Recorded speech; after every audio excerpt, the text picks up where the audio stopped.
ആഗോള കത്തോലിക്ക സഭയുടെ തലവൻ ഫ്രാൻസിസ് മാർപ്പാപ്പ കാലം ചെയ്തു. 88 വയസ്സായിരുന്നു. 2013 മാർച്ച് 13 ചരിത്രം തിരുത്തി കുറിച്ചുകൊണ്ടാണ് അർജന്റീനയിലെ ബ്യൂണസ് എയറിൽ നിന്നുള്ള കർദിനാൾ മാരിയോ ബർഗോളിയ കത്തോലിക്ക സഭയുടെ 266ാമത് മാർപ്പാപ്പയായി തിരഞ്ഞെടുക്കപ്പെട്ടത്.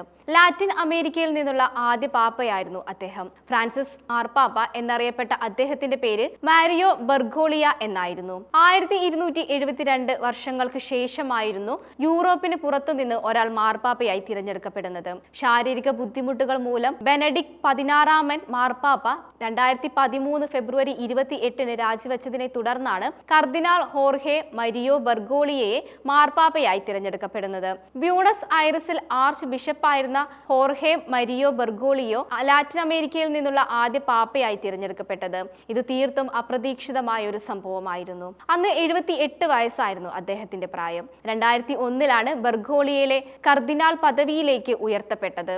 ജോൺ പോൾ രണ്ടാമൻ മാർപ്പാപ്പയാണ് 2001 ബർഗോളിയയെ വത്തിക്കാനിലേക്ക് കൊണ്ടുവന്നത്. കർദിനാൾ എന്ന നിലയിൽ ഒട്ടേറെ ഭരണപരമായ ചുമതലകൾ വഹിച്ച അദ്ദേഹം തീർത്തും വ്യത്യസ്തനായിരുന്നു. വളരെ വിനയപൂർണമായ പെരുമാറ്റമായിരുന്നു അദ്ദേഹത്തിൻ്റെത്. അതുപോലെ തന്നെ സാമൂഹിക നീതിക്ക് വേണ്ടിയുള്ള പെരുമാറ്റത്തിലും കർദിനാൾ എന്ന നിലയിലും അദ്ദേഹം തികച്ചും വ്യത്യസ്തനായിരുന്നു. വളരെ ലളിതമായ ജീവിതമായിരുന്നു അദ്ദേഹത്തിൻ്റെത്. അതിൽ എടുത്തു പറയേണ്ട ഒന്നായിരുന്നു ആഡംബര വാഹനം ഒഴിവാക്കി പൊതുഗതാഗതം സ്വീകരിച്ചിരുന്നത്.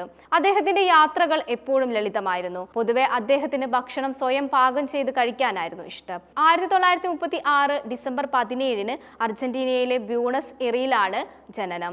റെയിൽവേ തൊഴിലാളിയായ മരിയോ ജോസ് ബർഗോളിയയുടെയും സാധാരണക്കാരിയായ വീട്ടമ്മ മരിയ സിവോറിയയുടെയും 5 മക്കളിൽ ഒരാളായിരുന്നു. ഇറ്റലിയിൽ നിന്നും കുടിയേറിയ ഒരു മധ്യവർഗ കുടുംബമായിരുന്നു ഫ്രാൻസിസ് മാർപ്പാപ്പയുടേത്. സാധാരണ കുടുംബത്തിൽ ജനിച്ച് അവരുടെ പ്രശ്നങ്ങൾ കണ്ടറിഞ്ഞ് ഇടപഴകിയും വളർന്നതിനാൽ താഴെത്തട്ടിലുള്ളവരെ അദ്ദേഹം പ്രത്യേകം പരിഗണിച്ചിരുന്നു. പലപ്പോഴും ശാന്തനും പ്രസന്നവദനുമായിരുന്നു അദ്ദേഹം. അണുബാധയെ തുടർന്ന് ശ്വാസകോശങ്ങളിൽ ഒന്ന് മുറിച്ചു മാറ്റിയിരുന്നു. 10 വർഷത്തിന് ശേഷം 32 വയസ്സിലാണ് അദ്ദേഹം വൈദിക പട്ടം ഏറ്റെടുത്തത്. താമസിച്ചാണ് പുരോഹിത പദവിയിലേക്ക് എത്തിയതെങ്കിലും 4 വർഷത്തിനുള്ളിൽ അർജന്റീനയിലെ ജസ്യൂട്ട് സഭയുടെ പ്രൊവിഷ്യനായി അദ്ദേഹം തിരഞ്ഞെടുക്കപ്പെട്ടു. 1973 മുതൽ 79 വരെ പ്രൊവിഷ്യൻ സ്ഥാനം അലങ്കരിച്ചു. 1992 ബ്യൂണസ് ഐറിസിലെ സഹായമെത്രാനും 98 ആർച്ച് ബിഷപ്പുമായി തിരഞ്ഞെടുക്കപ്പെട്ടു. ബർഗോളിയോയെ കർദിനാൾ സ്ഥാനത്തേക്ക് അവരോധിച്ചു. കർദിനാൾ ആയി തിരഞ്ഞെടുക്കപ്പെട്ട ശേഷം തന്റെ മുൻഗാമികൾ അനുഭവിച്ചു വന്നിരുന്ന പല സുഖ സൗകര്യങ്ങളും അദ്ദേഹം ഉപേക്ഷിച്ചിരുന്നു. പ്രദേശത്തെ ചേരികൾ സന്ദർശിക്കുന്നതിലും അവരെ സഹായിക്കുന്നതിലും അദ്ദേഹം ഏറെ താല്പര്യം പ്രകടിപ്പിച്ചിരുന്നു. മാധ്യമങ്ങൾക്ക് അദ്ദേഹം അഭിമുഖങ്ങൾ നൽകിയിരുന്നില്ല. പ്രസംഗങ്ങളോട് ഭ്രമമില്ലായിരുന്നു. തനിക്കെതിരെ ഉയരുന്ന ആരോപണം തെറ്റാണെന്ന് ബോധ്യമുണ്ടെങ്കിൽ പോലും വിമർശനങ്ങളോട് അദ്ദേഹം തർക്കിക്കാറില്ല. ഫ്രാൻസിസ് പാപ്പയുടെ വിനയവും ഏറെ പ്രസിദ്ധമായിരുന്നു. 2001 കർദിനാളായി തിരഞ്ഞെടുക്കപ്പെട്ടപ്പോൾ തനിക്കൊപ്പം സന്തോഷം പങ്കിടാൻ റോമിലേക്ക് പറക്കാനൊരുങ്ങിയ 100 കണക്കിന് അർജന്റീനക്കാരെ തടഞ്ഞുകൊണ്ട് അദ്ദേഹം പറഞ്ഞത് ഇപ്രകാരമാണ്: റോം യാത്രയ്ക്ക് ചെലവാകുന്ന വിമാനക്കൂലി നിങ്ങൾ പാവങ്ങൾക്ക് നൽകുക എന്ന്.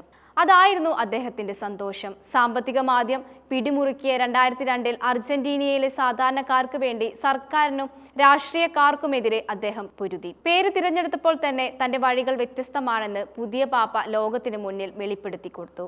കത്തോലിക്ക സഭയുടെ 2000-ലധികം വർഷത്തെ ചരിത്രത്തിൽ ആദ്യമായാണ് ഫ്രാൻസിസ് എന്ന പേര് ഒരു മാർപ്പാപ്പ സ്വീകരിക്കുന്നത്. പാവങ്ങളുടെ പുണ്യാളൻ എന്നറിയപ്പെടുന്ന അസീസിയയിലെ വിശുദ്ധ ഫ്രാൻസിസിന്റെ പേര് തിരഞ്ഞെടുത്തതിന് വലിയ അർത്ഥതലങ്ങളുണ്ട്. ഫ്രാൻസിസ്കൻ സഭാ സ്ഥാപകനായ താപശ്രേഷ്ഠന്റെ പേര് സ്വീകരിച്ചത് വഴി മാർപ്പാപ്പ ഇറ്റലിയുടെ ഹൃദയമാണ് കവർന്നെടുത്തത്. ദരിദ്രരോടും സകല ജീവജാലങ്ങളോടുമുള്ള സ്നേഹത്തിലൂടെ ക്രിസ്തുവിന് സാക്ഷ്യം വഹിച്ച വിശുദ്ധനാണ് അസീസിയിലെ ഫ്രാൻസിസ്. ഉന്നതകുല ജാതനായിട്ടും സമ്പത്തിന്റെ മടിത്തട്ടിൽ അഭിരമിച്ചിട്ടും അതെല്ലാം ക്രിസ്തുവിനോടുള്ള മനുഷ്യരോടുമുള്ള സ്നേഹത്തെ പ്രതി ഉപയോഗിച്ച് ദാരിദ്ര്യം വ്രതമെടുത്തയാളാണ്. അവസാനത്തെ ഉടുതുണി പോലും തെരുവിലെ ദരിദ്രർക്ക് കൊടുത്തയാൾ. അങ്ങനെയുള്ള വിശുദ്ധ ഫ്രാൻസിസിന്റെ പേര് സ്വീകരിച്ച ഫ്രാൻസിസ് മാർപ്പാപ്പയ്ക്ക് ദാരിദ്ര്യരുടെ പക്ഷത്തു നിന്നും സഭയെ മുന്നോട്ട് നയിച്ചു. മറ്റ് മതങ്ങളുമായുള്ള ബന്ധം മെച്ചപ്പെടുത്തുന്നതിനെ കുറിച്ച് പോപ്പിന് വ്യക്തമായ ധാരണയുണ്ടായിരുന്നു. മനുഷ്യനെ മറന്നുകൊണ്ട് ദൈവമായുള്ള ബന്ധം സാധ്യമല്ലെന്ന് വ്യക്തമാക്കുന്ന ഫ്രാൻസിസ് പാപ്പയുടെ ലോകം പുതിയൊരു മാതൃകയായാണ് കണ്ടത്. പറഞ്ഞത്. ജീവിതത്തിൽ ആഡംബരങ്ങൾ ഒഴിവാക്കുന്ന ഫ്രാൻസിസ് മാർപ്പാപ്പ മരണത്തിലും ലാളിത്യം ആഗ്രഹിച്ചു.